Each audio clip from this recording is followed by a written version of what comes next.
Good morning, Soul Saturday crew. Here we are for another mobility session together. You can see that I moved from my living room into my dining room, which has now become my little gym. So we do what we gotta do, right?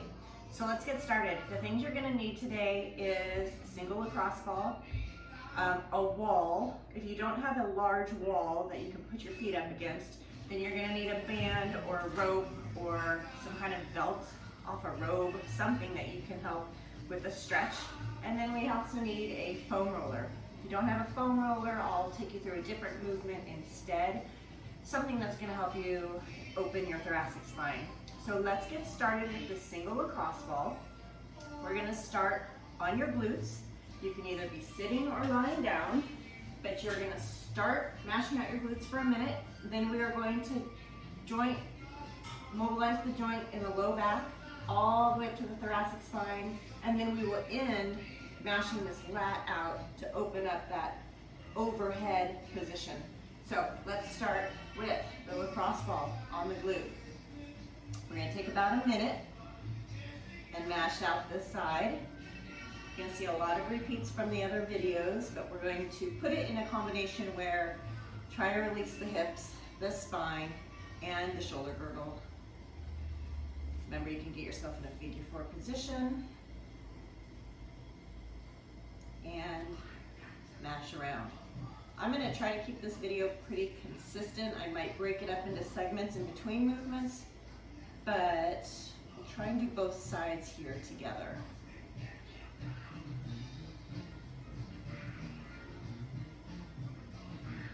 Hope everybody's doing well in isolation, getting to their CrossFit movements, moving, however you're moving, just move, right? Okay, so I'm gonna lay down now and I'm gonna mash from side to side.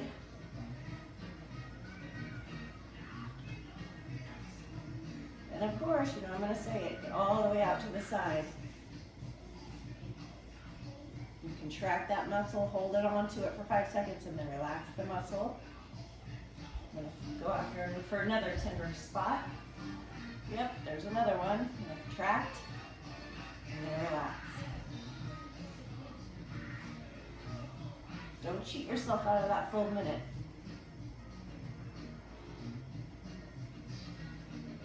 Great. All right, let's take that lacrosse ball. Not in the center of the spine, about an inch off to the side. Lock down those lower abs, stay really tight, but continue to breathe. Oscillate on and off the ball. I'm gonna oscillate on and off the ball about 5 times. That's my 5th one. I'm gonna move that ball up 1/2 inch and repeat. Let's work our way up.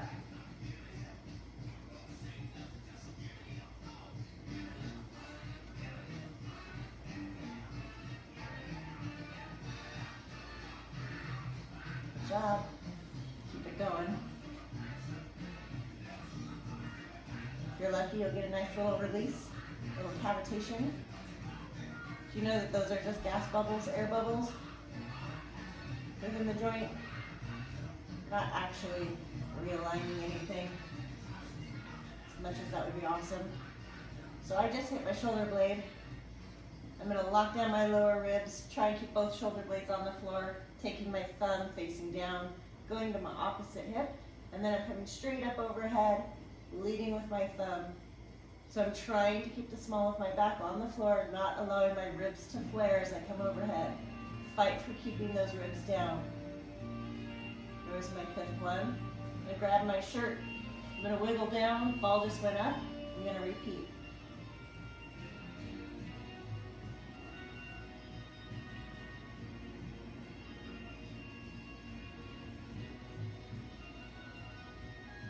Good. I'm going to wiggle down, ball is going to go up. That's pretty tender, so I'm really stiff. I'm not going to be able to go all the way overhead. Oh, I'm going to fight for it.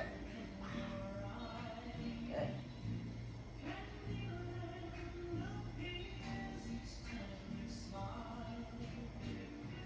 Okay, I'm going to take that ball up one more. That's about in my upper rib. I'm going to do one more of those. 5 times, up and down.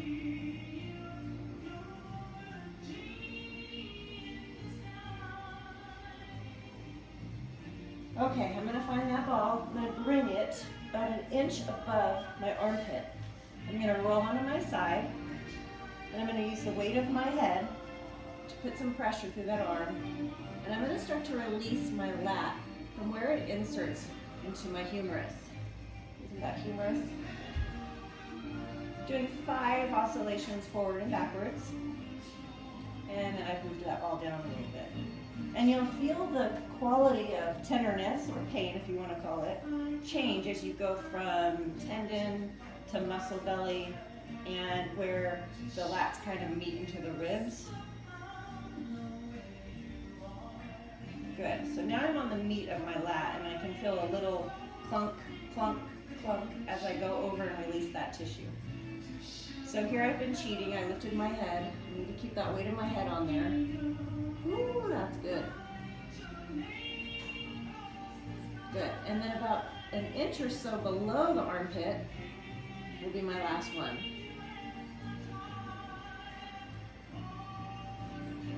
Great. So you're going to come on up, and we're going to do the other side. But first I'm going to see how that feels. Oh my gosh, that's a big difference if you can see from the side. I like it. Let's do the other side. Now that you've released your glutes and your spine and a little bit of your lats, let's find your foam roller. This has a little happy face on it. Olivia did that. She made a little friend. Poor kids are so isolated, so lonely. You're going to lay on your foam roller parallel to your spine. So you should feel the foam roller from your low back sacrum all the way up to the back of your head. Your lower ribs are mashed down so you can feel that whole foam roller on your spine. You're going to keep your neck in neutral, palms up towards the ceiling, and you're gently going to take yourself through a snow angel.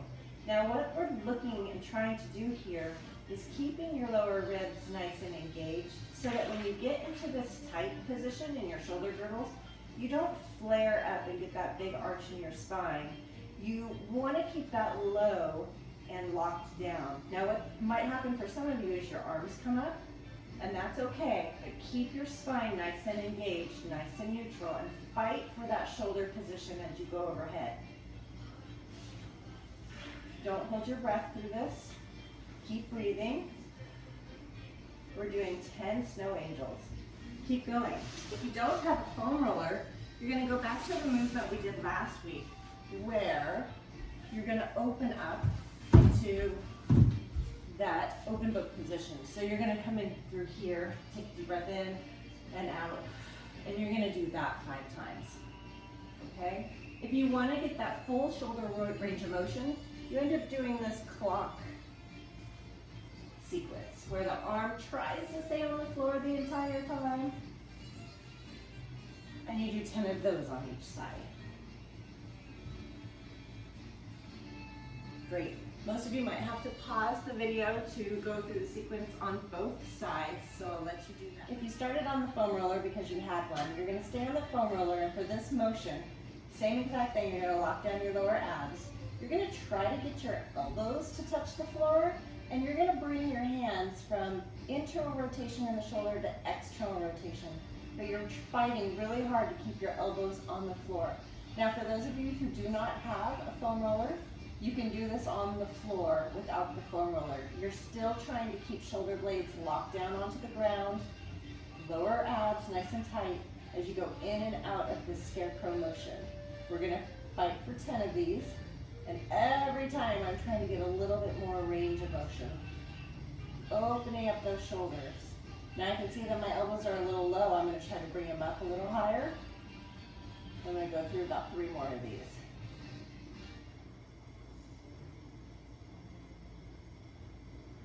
Great job. Have yourself near a wall. If you don't have a flat wall that you can get up against, you can use a couch as well. So try and get creative with this. What we're going to end up doing is laying down with our butt touching the wall.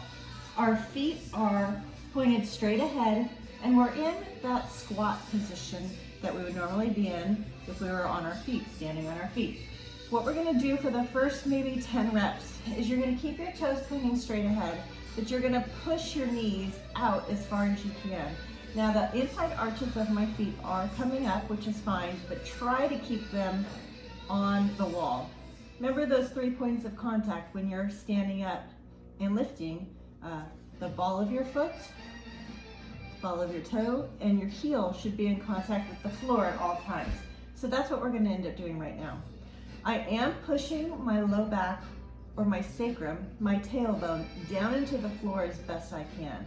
So it's almost like I'm trying to maintain that lumbar curve, that low arch, as I go through this sequence. So again, I'm using my hands to help push out a little bit further.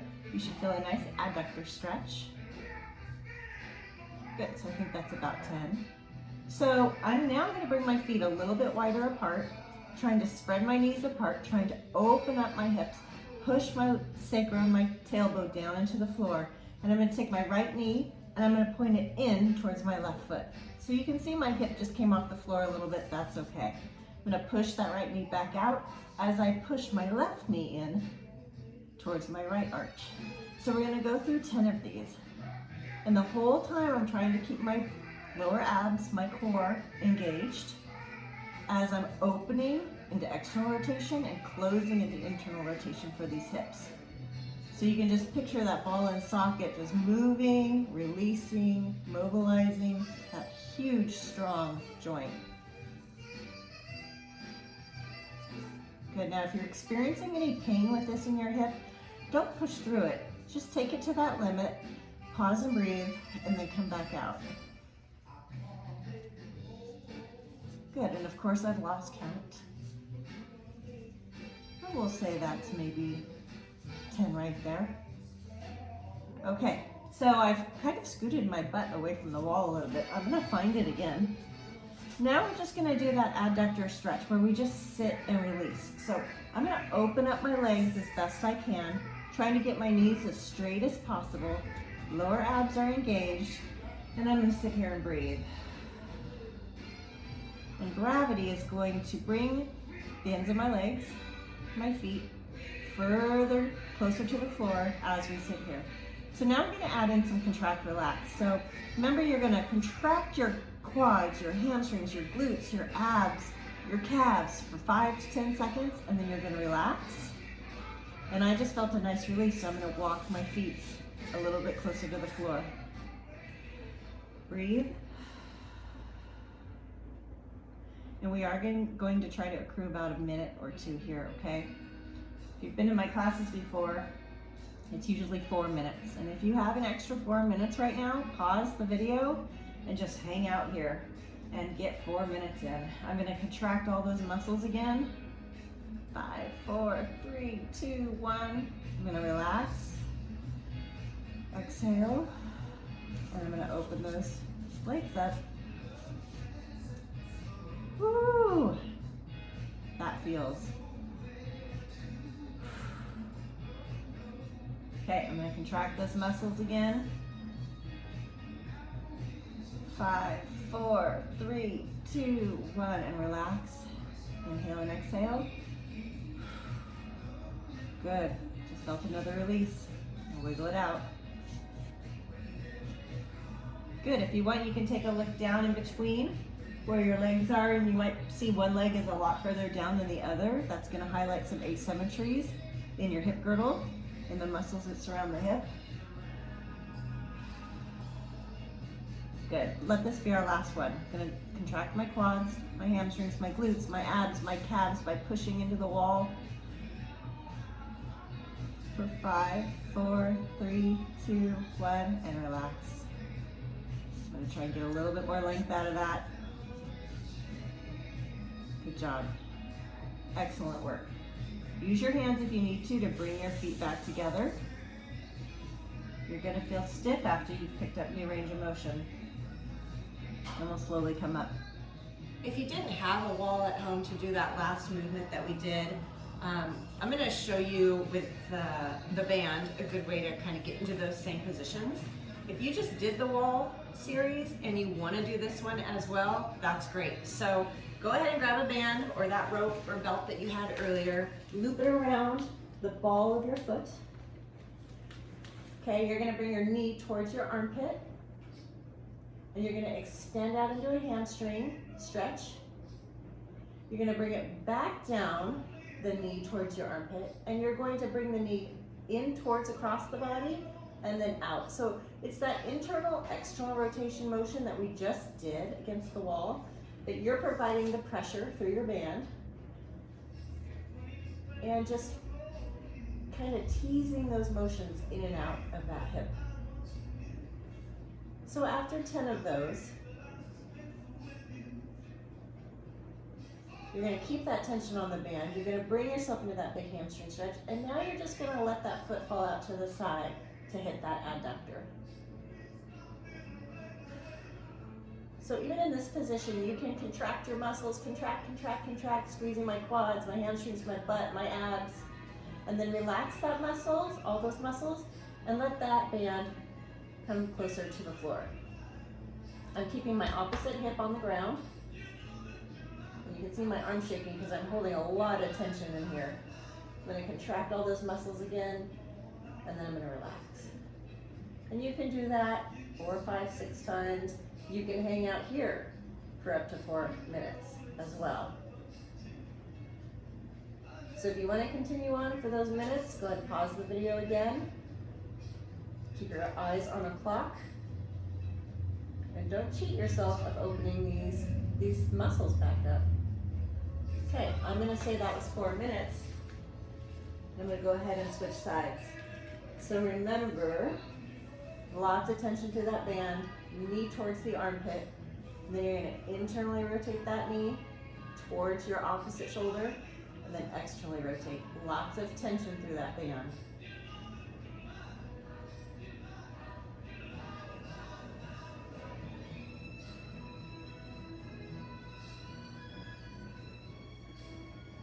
Good, keep on going. Let's do 4 more. I think I actually counted that time.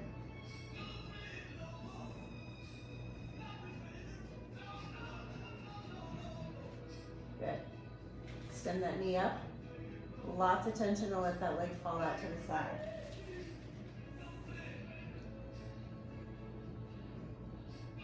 Good job. Contract those muscles. Exhale your breath. Let your leg fall to the floor. Staying engaged enough to keep your opposite hip on the ground.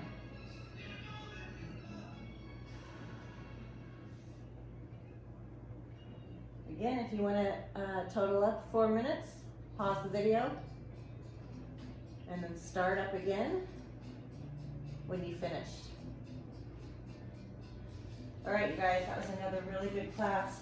Opening up those hips, the low back, and the arms. I hope these videos are treating you well, and I'm having a great time doing them. So let me know how you're doing with these. When you're done with your class, shoot me a text and let me know how it went. Okay, you guys, till next time.